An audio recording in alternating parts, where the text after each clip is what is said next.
Reality mister Sardeshmukh, म्हणजे तुम्ही त्या टीव्हीवरच्या जाहिराती बी बनवणार?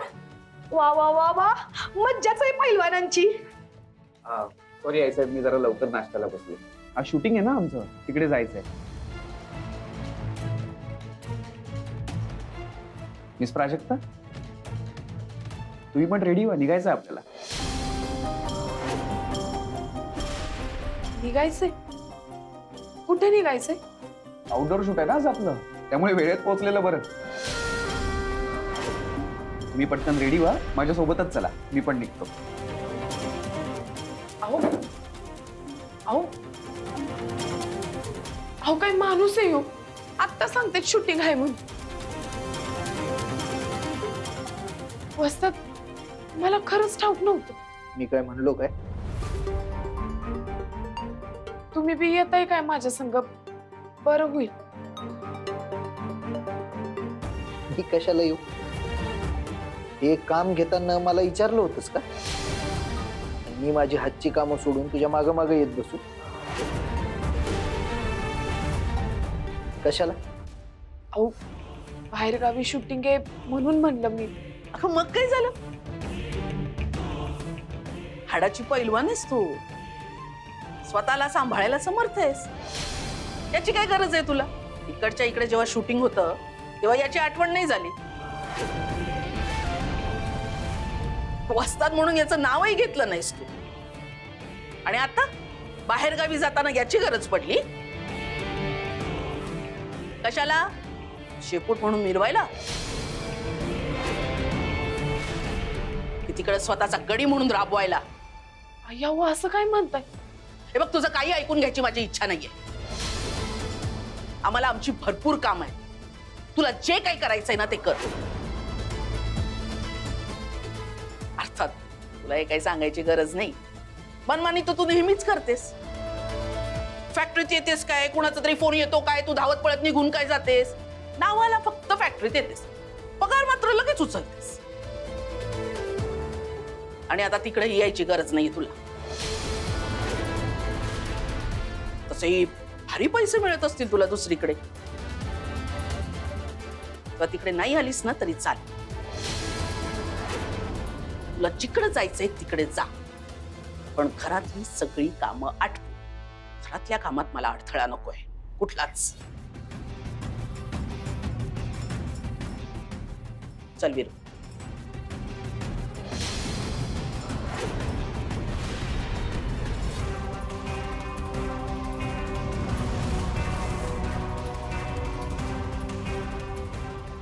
आउटडोर शूटिंग आहे.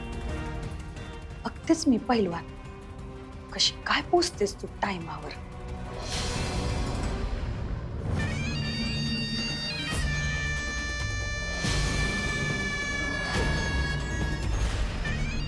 बघा, आता दिवस आणि रात्र हेच बघत बस. परत परत जाहिरात छापून आपल्याला इंगा दाखवायचं काम चाललंय, बाकी काय बी नाही. अरे खिजवायला आपल्यासाठी मुस्कट बघून तळपायची आग मस्तकच जाती माझी. आणि आता तर आम्ही ऐकलंय टीव्ही वाली जाहिरात बी करणार आहेत. मग काय बघायलाच न ग, समदीकडे पैलवान प्राजक्ताचीच हवा.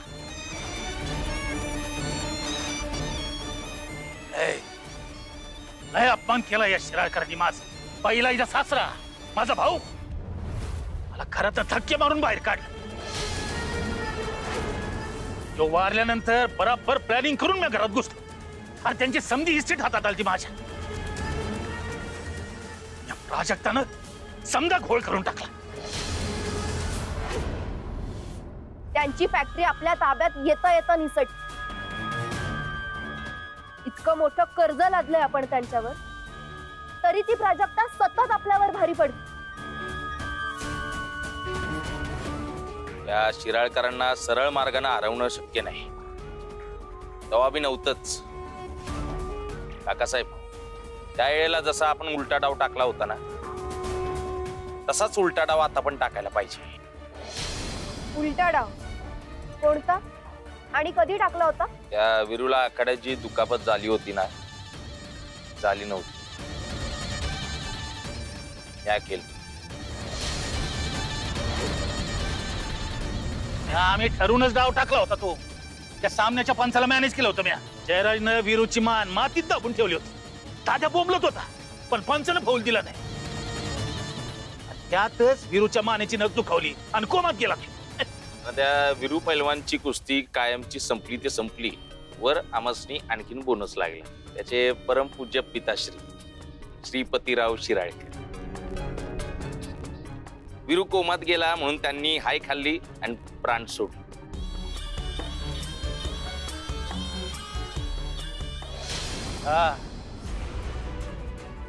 मला वाटलं होतं का मी जिंकलो पण नाही. बहिणी कंबर कसून उभारली आणि शिराळकरांना उद्ध्वस्त होण्यापासून वाचव. तिचं वय झाल्यावर वाटलं होतं का आता तर वीरू बी दारूत बुडालाय. हीच येळ शेवटचा घाव घालून शिराळकरांना कायमच संपवायची.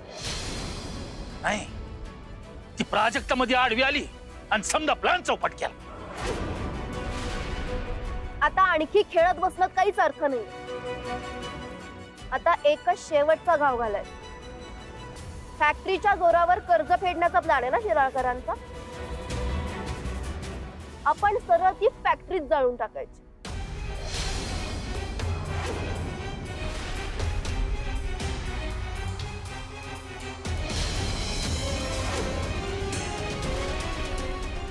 एकाजी प्लॅन चांगला आहे. बरं करणार कोण? कळेल लवकरच कळेल.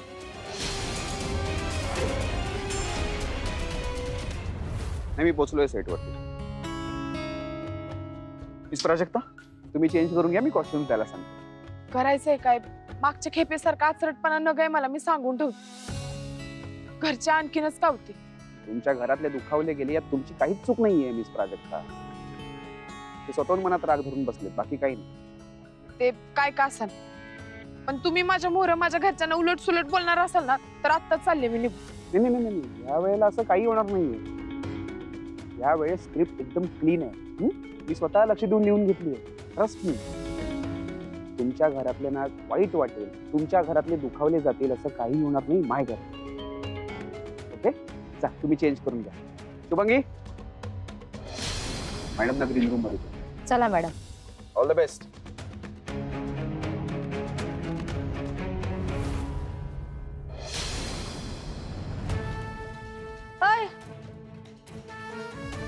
तू का केर काढायलीस? वेर प्राजक्ता? हे काम तर प्राजक्ताच आहे ना? हो काम तर प्राजक्ताच आहे. मग पण ती आज सुट्टीवर आहे ना. तिने मला कळवलं. इजिट प्राजक्ता तुझी मालकी नाही का? तिचं काम ऐकायला तिने सांगितलं म्हणून लगेच तू काम करायली आहेस. आत ऑर्डर तटल्यात, डिलिव्हरी पेंडिंग आहे आणि इकडे हे काम करत बसली आहेस. गो आतली कामं कर जा. आणि मोठी प्राजक्ताला सांभाळून घेणारी प्राजक्ताच्या तर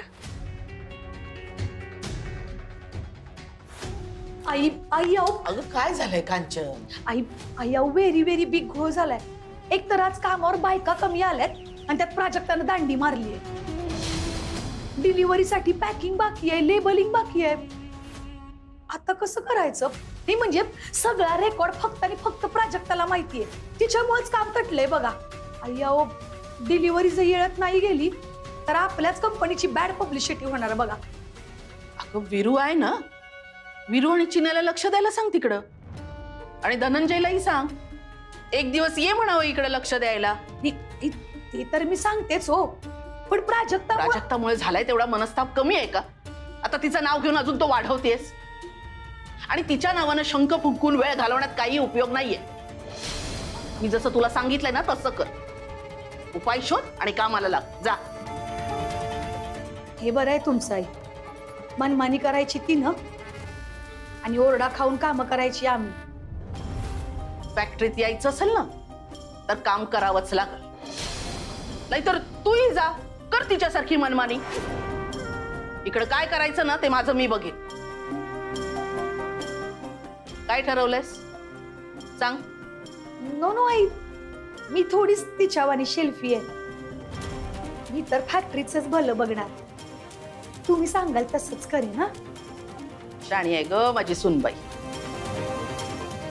जा कामाला लागा, निघा.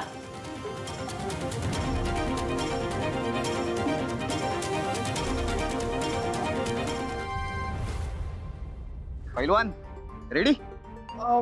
भाई पण मला एक फोन करायचा आहे, 5 मिनिटं मिळतील काय? Okay sir please 5 minutes. काय सवय झाली वाट बघायची. ए दाद्या, अरे वहिनी फोन करायला तू उचल की.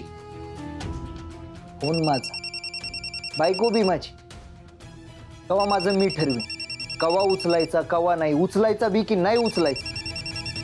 तुझं काय, स्वतःचं काम कर चुपचाप.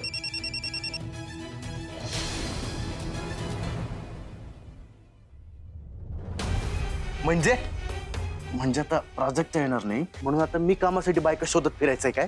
हू टेलिंग यू शिराळकर? मग मी फक्त आई असं म्हणलंय एवढंच सांगायला. मी तर म्हणायली शिराळकर, सगळ्या बायकांना पुन्हा करा आणि त्यांना सांगून टाका की आज फॅक्टरीकडे येऊच नका. एक बी कामगार आज फॅक्टरीकडे फिरकला नाही पाहिजे. मग काम कशी होणार? व्हायलाच नाही पाहिजे Shiralkar. How you know knowledge? इकडं समदे खोळच व्हायला पाहिजे, म्हणजे या समद्यांचं बरोबर होईल सायलेंट मोडवर नेटवर्क चॅट. आणि मग आपल्या आईंना बी कळत हे समदे घोळ ओनली त्या प्राजक्तामुळे झाले. अंडरस्टँड? या talking on devil and devil phone करायला. Yes devil. Sorry tell Prajakta, what happen? जाऊबाई, घरला समजा ठीक आहे ना? व समजा म्हणजे बघ, हा आभाळ भरून आलंय, एनी टाइम पाऊस पडेल, पण रस्त्यावरचे खड्डे तसेच आहेत. येताना लई प्रॉब्लेम धडाम धुडून गो. तसं नाही हो, फॅक्टरीच्या कामाचं विचारते मी. अगं फॅक्टरीचं कामाचं होय, ते एकदम निवांत चाललंय बघ, त्याला काय धाड भरणार आहे. एनिवेज, तुझं शूटिंग कसं काय चालू आहे? व्हायला तर सुरू. आईना सांगा आजच्या दिवस सांभाळून घ्या, नंतर मी हायच. Yes Prajakta, you don't touch worry, I am here. No, तू कर हा तुझं शूटिंग, मी सांभाळते समजा इकडं. Bye madam. चालतंय.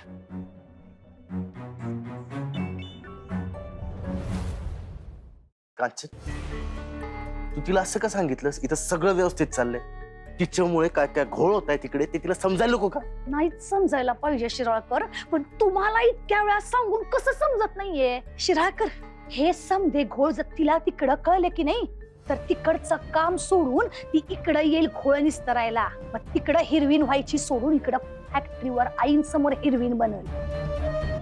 पण इकडे एवढे समधे घोळ असताना प्राजक्ता तिकडं शूटिंगच करायलीये. हे जेव्हा आईंना कळल की नाही, तेव्हा आईंच्या नजरेत हिरवीन नाही, तो विलन बनेल प्राजक्ता. अंडरस्टँड? असं गेम आहे तुझा? येस शिराळकर, बघा तुम्ही आता कसं करते मी त्या प्राजक्ताचं सायलेंट मोडवर नेटवर्कच्या.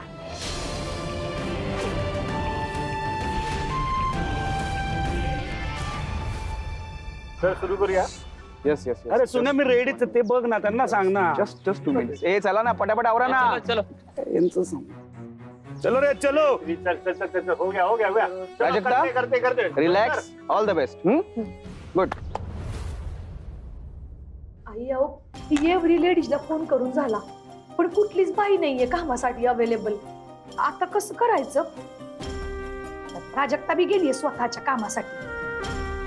ती तिकडनं स्वतःसाठी गडगंज प्रॉफिट कमवणार आणि इकडनं बी पगार घेणार आणि आपण जाणार लॉस मध्ये. आई अहो, असं करून कसं चालेल? त्यापेक्षा दुसरा माणूस ठेवला कामाला तर निधर काम तरी नाही तटायचं, काम तरी येळत होईल. म्हणजे प्राजक्ताला कामावरून काढून टाकायचं असं म्हणतेस तू? नो दुसरं ऑप्शन आई. आणि असं बी आई, तिला कुठं काय फरक पडणार आहे नोकरी गेली म्हणून? ती तिकडं जाहिरातीतनं पैसे कमवायले की एकदम बक्कळ मध्ये, आणि जाहिरातीचे पैसे इकडचा पगार दोन्ही बी जाणार कुठं? तिच्या माहेरी. आपल्या घराला तिच्या पैशांचा काय उपयोग आहे का? नाही ना. पण जर दुसऱ्या माणसाकडनं काम करून घेतलं तर आपलं भलं तरी होईल हो.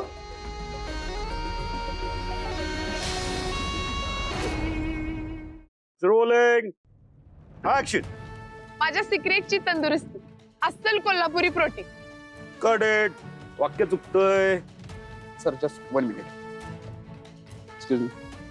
पैलवान, हे काय सुरू आहे? माझ्या तंदुरुस्तीचं सिक्रेट अस्सल कोल्हापुरी प्रोटीन, बुरजावानी मजबूत स्नायूंसाठी, एवढंच वाक्य आहे. मी काय बडबडताय? सॉरी. हे बघा, मला कळतंय की हे सगळं कशामुळे होत आहे. तुम्ही शरीराने इथे आहात पण तुमचं घर मनातच अडकलं. पण मला जरा सांगा की हे जर असंच सुरू राहिलं तर आपलं काम कसं होईल? समजतंय ना तुम्हाला? मग डोसक्यावर कशाला बसताय? कुस्तीच्या सामन्यावेळी पण असंच उत्तर देता का तुमच्या वस्तादांना? प्राजक्ता, तुम्ही जाहिरातीच्या शूटिंगसाठी इथे आलेलात हे विसरून जा. कुस्तीच्या सामन्यासाठी तुम्ही इथे आलेलात असं समजा आणि ह्याला आखाडा समजा आणि उतरा. तुमच्या घरच्यांना थोडा वेळ बाजूला ठेवा. Ready? Roll. Rolling sir. Rolling आणि ऍक्शन. माझ्या तंदुरुस्तीचं सिक्रेट, अस्सल कोल्हापुरी प्रोटीन, बुरजावानी मजबूत स्नायूंसाठी.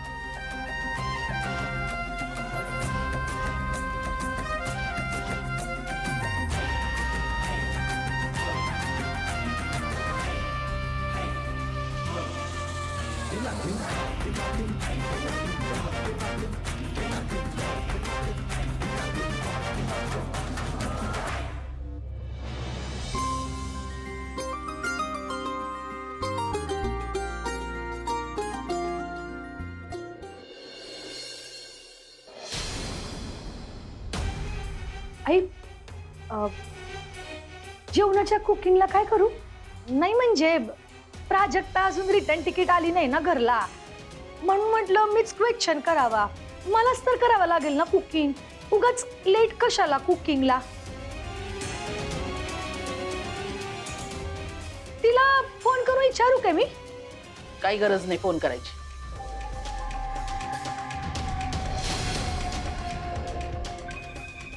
भाऊजी, तुम्हाला व्हेरी केअरफुल वाटत असेल ना व? नाही म्हणजे याआधी प्राजक्ता एवढ्या लेट कधी आली नव्हती. त्यात आज आउटडोर शूट आणि एवढा लेट. नक्की म्हणायचंय काय तुम्हाला वहिनी? भाऊजी, मला काहीच म्हणायचं नाहीये, पण आउटसाइड पब्लिक काय म्हणेल ना याची थॉट प्रोसेस करायले. नाही म्हणजे बघा की शिराळकरांची सून असं परपुरुष मॅन सोबत एवढ्या उशिरापर्यंत हिंडायलीये. मला नाही फरक पडत कोण काय म्हणताय त्याचं. वीरेंद्रराव, नाही म्हणजे तुम्ही म्हणताय ते खरं आहे. पैलवान महाकरंडक स्पर्धा जिंकल्यापासून प्राजक्ताच्या डोसक्यामध्ये एअरची हवा गेलीये. मग आता ती हवा डोसक्यात शिरल्यानंतर प्राजक्ता बी लागल पार्ट्यांच्या नादाला. हा मग काय पब्लिक मध्ये पुन्हा तुमची बॅड पब्लिसिटी होणार.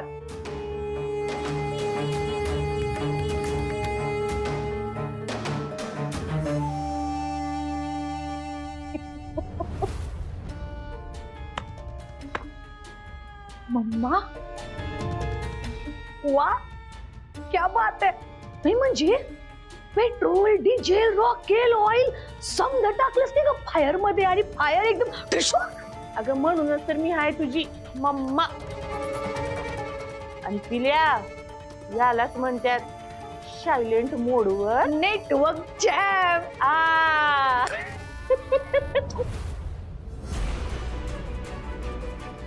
सर, लय वेळ झालाय, उरलेलं उद्या करूया काय? प्राजक्ता, हे शक्य नाहीये. अख्ख्या युनिटला उद्या परत बोलवावं लागेल. या जागेचं रेंट, सगळ्यांचा पर डे, सगळ्यांच्या तारखा, या सगळ्या गोष्टी दुप्पट होऊन जातील. हा खर्च नाही झेपणार आपल्याला. त्यामुळे आजच्या आज काम संपवायलाच हवा. अहो, घरचे माझे वाट बघत असतील.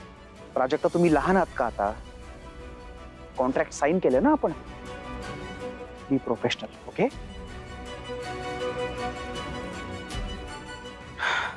बघा, मला तुमची काळजी कळते, ओके?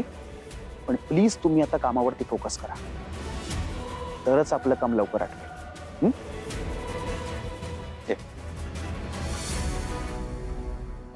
मम्मी वाचतात माझ्याकडे बघायला पण तयार नाहीत. समजा संपल्यासारखं वाटतं. प्राजे, अगं नवरा बायकोचं नातं म्हणजे काय भातुकलीचा खेळ वाटलाय तुला? एवढ्या तेवढ्यावरनं संपून जायला? माझी चूक नसताना वस्तात मला का शिक्षा देतात? राजे, हे समज गैरसमजात न होत असते बघ. आणि गैरसमज तवाच होतो जेव्हा समोरचा माणूस डोसक्यात राग घालून बसलेला असतोय. तोपर्यंत आपण समजूतदारपणानं वागणं गरजेचं असते. तुझा नवरा मनानं चांगला आहे. तू जेवढा समजूतदारपणा दाखवशील ना, तेवढ्या लवकर त्याचा राग बी निवळल आणि त्याला त्याची चूक बी समजेल. मग येईल बघ तुझी मनधरणी करायला.